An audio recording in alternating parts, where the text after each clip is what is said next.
काबुल में 2 धमाके हुए जिसमें अब तक 85 लोगों के मारे जाने की खबर जो है वो पुख्ता हो चुकी है। ये जो नंबर है ये बढ़ भी सकता है क्योंकि अभी भी कई लोग जो हैं हताहत हैं। जो ये ब्लास्ट हुए इसका भारत पर क्या असर होगा, इसके ऊपर भारत सरकार में कई मीटिंग्स हुई हैं, कई हलकों में जो है वो लगातार मीटिंग्स चल रही हैं।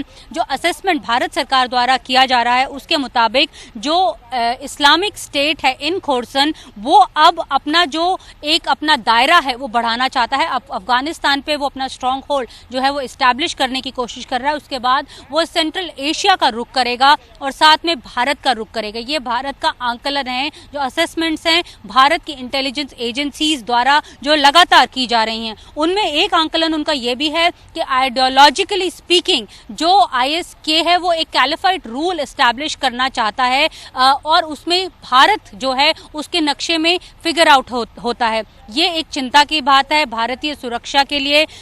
इसके लिए वो गेयर अप करने की कोशिश कर रहे हैं। यही नहीं, साथ में जो एकदम डोमेस्टिक क्या असर हो सकता है, क्योंकि हमने पिछले कुछ महीनों में देखा है कि आईसिस के खिलाफ नेशनल इन्वेस्टिगेटिंग एजेंसीज ने कई केसेस रजिस्टर किए हैं जिसमें उसने जांच में पाया है कि कई जो नौयुवक लोग हैं, जो युवा लोग हैं, वो यहाँ से लड़ाई लड़ने गए हैं। न सिर्फ सीरिया गए हैं बल्कि जो है टर्की भी गए हैं, सदर्न टर्की भी गए हैं और साथ में इराक भी गए हैं। कि सूत्रों का कहना है कि जहां तक आईसिस का सवाल है बहुत ट्रैक्शन है युवाओं में, खासकर मुंबई और केरला में।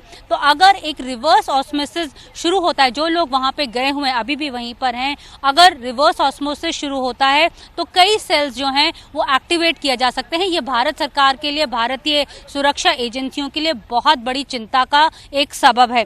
तीसरी बड़ी बात जो सामने आ रही है वो ये है कि जो पाकिस्तान है, पाकिस्तान जो है वो आईसिस के को बहुत सालों से लुभाने की कोशिश कर रहा है। हालांकि पहले एक दोनों जो हैं वो दूसरे से आंख नहीं मिला पाते थे, लेकिन 2016 से जो आईएसआई है वो इसको लुभाने की कोशिश कर रहा है और पिछले कुछ सालों में ये कामयाब भी हुआ है। यही वजह है कि अब जो इंटेलिजेंस एजेंसीज हैं उनकी जो जानकारी के मुताबिक जो जैश ए मोहम्मद की लीडरशिप है वो फिलहाल कांधार के पास एक जगह है हेलमंड, वहां पे चली गई है। ये आंकलन है जो हमारी एजेंसीज हैं उनका। साथ में वो ये भी कह रहे हैं कि अब जब एफएटीएफ की जब मीटिंग्स होती है, यानी फाइनेंशियल एक्शन टास्क फोर्स की जब मीटिंग होती है, तो पाकिस्तान ये कह सकता है कि जो भारत को जो सरगना चाहिए, जिनमें मौलाना मसूद अजहर भी एक हैं, वो पाकिस्तान की सरजमी पे नहीं है। सिमिलरली जो लश्कर ए तैयबा के जो सरगना हैं, जो कमांडर्स हैं, उन्होंने भी अपना बेस जो है वो ईस्टर्न अफगानिस्तान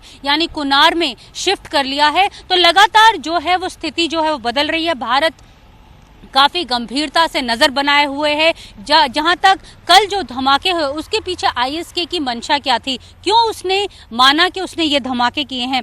भारत सरकार का ये आंकलन है, इसके जरिए जो आईएसके है यानी इस्लामिक स्टेट इन खोरसान जो है वो ये एस्टैब्लिश करना चाहता है कि जो तालिबान बार बार दावे कर रहा है कि वो अफगानियों को सुरक्षा देने में कामयाब रहेगा एक बार जब अमेरिका वहां से चला जाएगा, तो ऐसा नहीं है।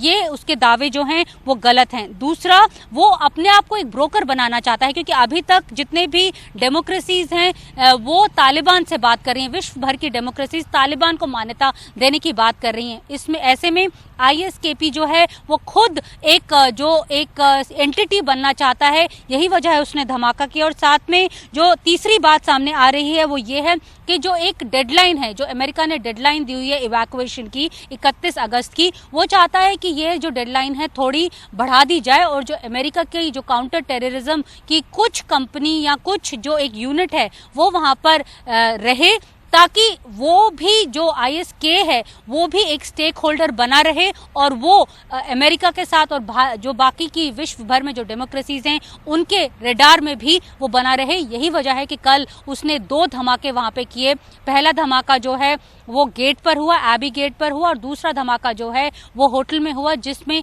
अभी तक 85 लोग जो हैं वो मारे गए हैं। तो विजय चौक से आज मेरे साथ फिलहाल इतना ही। नमस्कार।